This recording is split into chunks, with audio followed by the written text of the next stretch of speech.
നമസ്കാരം. അർജുനായങ്കിക്ക് വിനയായത് അമിതാവേശമാണ്. വാസ്തവത്തിൽ അർജുനെ അറസ്റ്റ് ചെയ്ത് കോടതിയിൽ ഹാജരാക്കിയാൽ ജാമ്യം ലഭിക്കാവുന്നതേ ഉള്ളൂ. സുപ്രീം കോടതിയുടെ പല നിർദ്ദേശങ്ങളുണ്ട്. ഒരാൾക്ക് ജാമ്യം കൊടുക്കാനായിട്ട് 7 വർഷത്തിൽ താഴെയുള്ള കുറ്റകൃത്യമാണെങ്കിൽ ജാമ്യം കൊടുക്കാൻ ശ്രമിക്കണമെന്ന്. അല്ലെങ്കിൽ ജാമ്യം കിട്ടിയാൽ പുറത്തിറങ്ങിയാൽ വീണ്ടും അതേ കുറ്റകൃത്യം ചെയ്യാൻ സാധ്യതയുള്ള ആളാവണം. അർജുൻ സ്വർണ്ണം പൊട്ടിക്കലടക്കമുള്ള കേസുകളിൽ പ്രതിയായിരുന്നു. CPM ഗുണ്ടാസംഘത്തിൽപ്പെട്ടിരുന്നു. പക്ഷേ CPIM അർജുനെ തള്ളിപ്പറയുന്നു.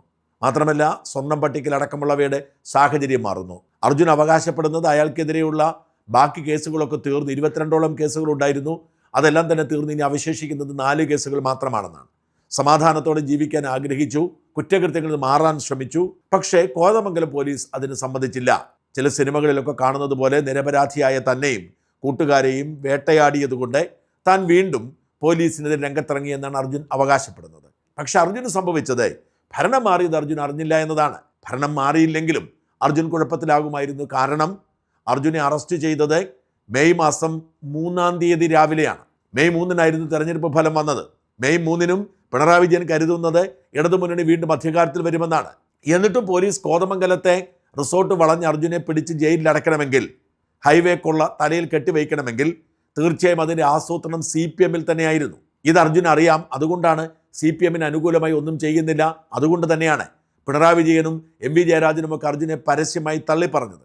ഒരു പക്ഷേ അർജുൻ കരുതി കാണും, ഭരണം മാറുമ്പോൾ തന്നെ പുതിയ സർക്കാർ സഹായിക്കും, പിണറായിക്കെതിരെ മാപ്പുസാക്ഷിയായാൽ എന്ന്. പക്ഷേ പോലീസിനെതിരെ വെല്ലുവിളിച്ചതോടെ, പോലീസിനെ തീർക്കുമെന്ന് പറഞ്ഞ് രംഗത്തിറങ്ങിയതോടെ പോലീസ് ഒറ്റക്കെട്ടായി. ഈ സോഷ്യൽ മീഡിയയിൽ സൈബർ സഖാക്കൾക്കിടയിൽ ലഭിച്ച സ്വീകാര്യത, പാർട്ടി തള്ളിപ്പറയുമ്പോഴും പാർട്ടി ആരാധകർക്കിടയിൽ ലഭിച്ച സ്വീകാര്യത, P ജയരാജനെ പോലുള്ള നേതാക്കളുടെ നിശബ്ദമായ പിന്തുണ, ഇതിൽ ആറാടിക്കൊണ്ട് അർജുൻ അതിരുവിട്ട് രംഗത്തെത്തി. അതുകൊണ്ടാണ് ഒളിവിൽ കഴിഞ്ഞിട്ടും അർജുൻ ഭീഷണി മുഴക്കിക്കൊണ്ടിരുന്നത്. ഒരു കാര്യം ശ്രദ്ധിക്കണം, ഒളിവിൽ കഴിയുമ്പോൾ സൂക്ഷ്മത പുലർത്തിയാൽ പോലീസിന് പിടിക്കാനൊന്നും പറ്റില്ല. അതൊക്കെ പല അവകാശവാദമാണ്. കാരണം പോലീസ് ഒരാളെ പിടിക്കണമെങ്കിൽ അയാളിലേക്ക് എത്താൻ CCTV ക്യാമറകളും മൊബൈൽ ലൊക്കേഷനും ഒക്കെ മാത്രമേ അവർക്ക് സാധിക്കൂ. അല്ലാതെ പ്രയാസമാണ്. പ്രത്യേകിച്ച് കേരളത്തിന് പുറത്തേക്ക് പോയാൽ ഒരാൾ പിടികൂടപ്പെടരുതേ എന്ന് ആത്മാർത്ഥമായി വിശ്വസിക്കുന്നുണ്ടെങ്കിൽ കേരളം വിട്ടുപോകും. കേരളത്തിനകത്ത് പോലീസിന് പിടിക്കാൻ എളുപ്പമാണ്. കാരണം പലതരത്തിലുള്ള ടിപ്സുകൾ കിട്ടും. അർജുൻ കേരളത്തിനുള്ളിൽ താമസിച്ചുകൊണ്ട്, ഇതിലെ സഞ്ചരിച്ചുകൊണ്ട് വെല്ലുവിളിച്ചത് തൻ്റെ സൈബർ ആത്മവിശ്വാസത്തിന് പുറത്താണ്. അതിര് കവിഞ്ഞ ആത്മവിശ്വാസം. നോക്കൂ, ഊന്നുകൽ SHOയോട് അർജുൻ പറഞ്ഞത്, നിനക്ക് പിടിക്കാൻ പറ്റുമെങ്കിൽ പിടിക്കുക എന്നാണ്. അല്ലടോ, ഞാൻ തന്നോട് പറഞ്ഞു, ഞാൻ കീഴടങ്ങാനാണ് ഉദ്ദേശം. ഹൈക്കോടതി ഇതെല്ലാം തള്ളിയല്ല, ഞാൻ ഹാജരായി അതിൻ്റെ കാര്യങ്ങൾ നേരിടാൻ വന്നതായിരുന്നു എൻ്റെ ഉദ്ദേശം. ഞാൻ അതിൻ്റെ ഭാഗമായിട്ടാണ് എനിക്ക് മെസ്സേജ് അയച്ചത്. അപ്പോൾ കീഴടങ്ങാൻ ഉദ്ദേശമുള്ള ഒരുത്തനാണ് നിങ്ങൾ അവൻ്റെ സുഹൃത്തുക്കളെ ലൊക്കേഷൻ നോക്കിയിട്ട് പോയിട്ട് പിടിക്കേണ്ട കാര്യമില്ലല്ലോ. അപ്പം ഞാൻ നിൻ്റെ പേര് പറഞ്ഞപ്പോൾ നീ അടുത്ത CI ആണെന്നാണ്, ഊന്നുകൽ സ്റ്റേഷനിലെ CI ആണെന്നാണ് എനിക്ക് മനസ്സിലാക്കാൻ വേണ്ടി പറ്റിയത്. ഞാൻ അതാണോ അല്ലയോ എന്ന് എനിക്കറിയില്ല. ഞാൻ നിന്നോട് കീഴടങ്ങാം, സ്റ്റേഷനിലേക്ക് വരാം എന്ന് പറഞ്ഞിട്ടും എനിക്കെന്നെ വന്ന് പിടിച്ചേ മതിയാവൂ എന്നുണ്ടെങ്കിൽ നീ എനിക്ക് വന്ന് പിടിക്കും. നീ ഇനി വന്ന് പിടിച്ചിട്ട് ഉണ്ടാക്കിയാൽ മതി. ഞാൻ ഏതായാലും ഹൈക്കോടതിയിൽ ഞാൻ നിർത്തണമെന്ന് ഞാൻ വിചാരിച്ചതാണ്. ഞാൻ ഇനി ജാമ്യം എടുത്തിട്ടേ വരുന്നുള്ളൂ. അതിനു മുമ്പേ നിനക്ക് എന്നെ പിടിക്കാൻ വേണ്ടി പറ്റുമെങ്കിൽ നീ പിടിക്കും. ഈ സോഷ്യൽ മീഡിയയിലൂടെയുള്ള അർജുൻ്റെ അഴിഞ്ഞാട്ടം തുടരുകയും ചെയ്തു. അത് വലിയൊരു ആവേശത്തോടു കൂടി അർജുൻ ഏറ്റെടുക്കുകയാണ്. ഇപ്പോൾ പറയുന്നു അർജുൻ അല്ല, അർജുൻ്റെ സഹോദരനായിരുന്നു പോസ്റ്റ് ഇട്ടതെന്ന്. പക്ഷേ അർജുൻ്റെ ഫേസ്ബുക്ക് പോസ്റ്റിൽ നിന്ന് വന്ന പോസ്റ്റുകളാണ്. അർജുൻ പറഞ്ഞിട്ടില്ല തൻ്റെ സഹോദരനാണെന്ന്. സഹോദരനെ പിടിക്കാൻ ചോദ്യം ചെയ്യാം, പക്ഷേ ഉത്തരവാദിത്വം അർജുന് തന്നെയാണ്. ആരിട്ടാലും അർജുന് തന്നെയാണ്. വാസ്തവത്തിൽ വിനയായതും ഇത് തന്നെയാണ്.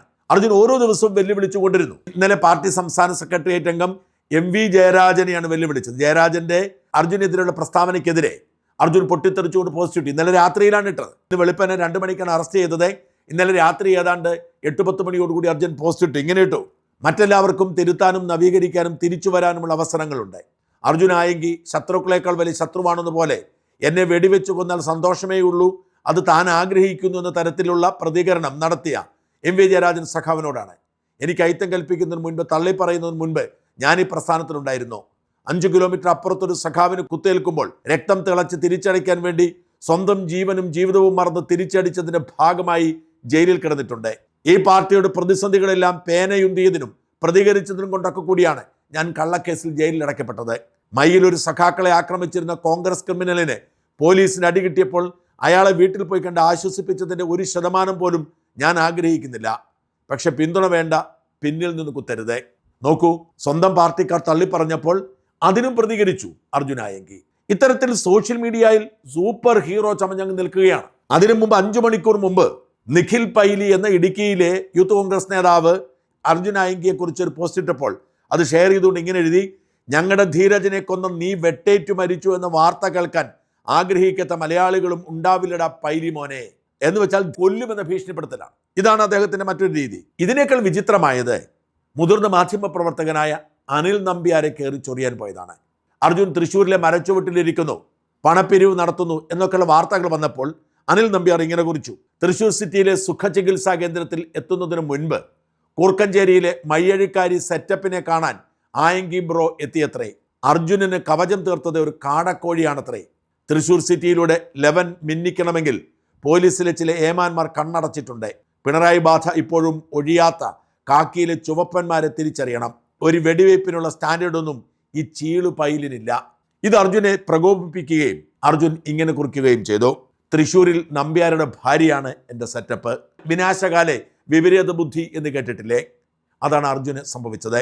പോലീസിനെ വെല്ലുവിളിച്ചുകൊണ്ട് രംഗത്തിറങ്ങിയ അർജുനെ പൂട്ടാൻ പോലീസ് പല്ലും നഖവും ഉപയോഗിച്ച് രംഗത്തിറങ്ങിയതോടെ അർജുനെതിരെയുള്ള എല്ലാ പരാതിയിലും കേസെടുക്കാനാണ് പോലീസിന് തീരുമാനം. അങ്ങനെ നിരവധി കേസുകളെടുത്താൽ അർജുനെ കാപ്പ ചുമത്തി ജയിലിലടയ്ക്കാം. കൊലപാതക കേസ്, ബലാത്സംഗ കേസൊന്നും അർജുന്റെ പേരിലില്ല. അതുകൊണ്ട് തന്നെ അർജുനെ അറസ്റ്റ് ചെയ്ത് കോടതിയിൽ ഹാജരാക്കിയാൽ ജാമ്യം കിട്ടാനുള്ള സാധ്യതയുണ്ട്. അങ്ങനെ വന്നാൽ ഈ വെല്ലുവിളി തുടരും. ഇത് ഒഴിവാക്കാനുള്ള വഴി കാപ്പ ചുമത്തുകയാണ്. കാപ്പ ചുമത്തണമെങ്കിൽ പോലീസിന് പല കേസുകൾ വേണം. അനിൽ നമ്പ്യാരുടെ ഭാര്യയെ അപമാനിച്ചതുമായി ബന്ധപ്പെട്ട് പരാതി പോലീസ് തന്നെ അനിൽ നമ്പ്യാരോട് ചോദിച്ചിരിക്കുന്നു എന്നാണ് മനസ്സിലാക്കാൻ കഴിയുന്നത്. ഇന്ന് തന്നെ അനിൽ നമ്പ്യാരുടെ ഭാര്യ ഇതിൻ്റെ പേരിൽ പരാതി കൊടുക്കുമെന്നും അതിന് പേരിൽ IT ആക്ടിലെ ജാമ്യമില്ലാത്ത 67 അടക്കമുള്ള വകുപ്പുകൾ ചുമത്തി കേസെടുക്കുമെന്നുമാണ് റിപ്പോർട്ട്. കാപ്പ കേസ് ചുമത്തണമെങ്കിൽ 5 വർഷത്തിൽ കൂടുതൽ തടവ് കിട്ടാൻ ഇടയുള്ള 3 കേസുകൾ ചുമത്തപ്പെടണം. ഒപ്പം 3ഓളം വിചാരണ കേസുകൾ ഉണ്ടാവണം. ഇങ്ങനെയുണ്ടെങ്കിൽ മാത്രമേ സാമൂഹ്യ വിരുദ്ധ ശല്യത്തിൻ്റെ പരിധിയിൽപ്പെടൂ. പോലീസ് സ്റ്റേഷനിലെ റൗഡി ലിസ്റ്റിൽ കൂടി ഉൾപ്പെടണം. ഇതിനൊക്കെയുള്ള യോഗ്യത അർജുൻ തെളിയിക്കുകയാണ് ഇപ്പോഴത്തെ സാഹചര്യത്തിൽ. അതുകൊണ്ട് തന്നെ ഏറെ വൈകാതെ പുതിയ FIRകൾ അർജുൻ്റെ മേലുണ്ടാവും. പ്രത്യേകിച്ച് അനിൽ നമ്പ്യാരുടെ ഭാര്യയുടെ പരാതിയുടെ മേൽ. ആഭ്യന്തരമന്ത്രി അധിക്ഷേപിച്ചതിൻ്റെ പേരിലും പോലീസിനെ വെല്ലുവിളിച്ചതിൻ്റെ പേരിലും ഒക്കെയുള്ള കടലാസ് പരാതികളാണ്. ഈ പരാതികളൊന്നും നിലവിലൊരു ക്രൈം എന്ന് പറയാൻ പറ്റില്ല. ക്രൈം ഉണ്ടോ എന്ന് ചോദിച്ചാൽ ഉണ്ട്. എന്നാൽ ഫേസ്ബുക്ക് പോസ്റ്റിലൂടെയുള്ള പരാതികൾ, ഇതൊക്കെ വേണമെങ്കിൽ ഞാൻ അറിഞ്ഞിട്ടില്ല, എനിക്കറിയില്ല ആര് ചെയ്തു എന്ന് പറഞ്ഞൊഴിഞ്ഞു മാറാം. ഇവിടെയാണ് കൂടുതൽ കേസുകൾ എടുക്കാനുള്ള ശ്രമം പോലീസ് നടത്തുന്നത്. അതിൻ്റെ ഭാഗമായാണ് ഇപ്പോൾ ഈ ഫേസ്ബുക്ക് പോസ്റ്റിൻ്റെ പേരിൽ ജാമ്യമില്ല വകുപ്പ് ചുമത്താൻ പോലീസ് നീക്കം നടത്തുന്നത്. എന്തായാലും അർജുൻ ആയങ്കി എന്ന പഴയ CPM ഗുണ്ട കോൺഗ്രസ് പാർട്ടിയെ മാത്രമല്ല CPMനെയും വെറുപ്പിച്ചു, പോലീസിനെയും വെറുപ്പിച്ചു, നാട്ടുകാരെയും വെറുപ്പിച്ചു. ഒന്നിനുമേൽ ഒന്നായി കേസുകൾ എടുക്കുകയാണ്. ഫ്ളാറ്റിൽ നിന്നും ഓടി രക്ഷപ്പെടുന്നതിനിടയിൽ വളഞ്ഞിട്ട് പിടിക്കുകയായിരുന്നു എന്നാണ് പോലീസ് പറഞ്ഞത്. എന്തായാലും അർജുൻ്റെ നല്ല ദിനങ്ങൾ അവസാനിച്ചിരിക്കുന്നു. ഇനി പോലീസും കോടതിയുമായി ദീർഘകാലം ജയിലിൽ കഴിയാം. ജയിലിൽ കഴിഞ്ഞ പരിചയം അർജുനന് പണ്ടേയുണ്ട്. പക്ഷെ അതുപോലെയല്ല ഇപ്പോഴത്തെ സാഹചര്യം. അന്ന് പരസ്യമായി തള്ളിപ്പറഞ്ഞാലും പിന്നിൽ നിന്ന് പിന്തുണയ്ക്കാൻ ആളുകളുണ്ടായിരുന്നു, സഖാക്കളുണ്ടായിരുന്നു. കാപ്പ വരെ ചുമത്തി ദീർഘകാലം ജയിലിൽ കഴിയാൻ തന്നെയാണ് അർജുൻ്റെ വിധി എന്ന് തീർച്ച.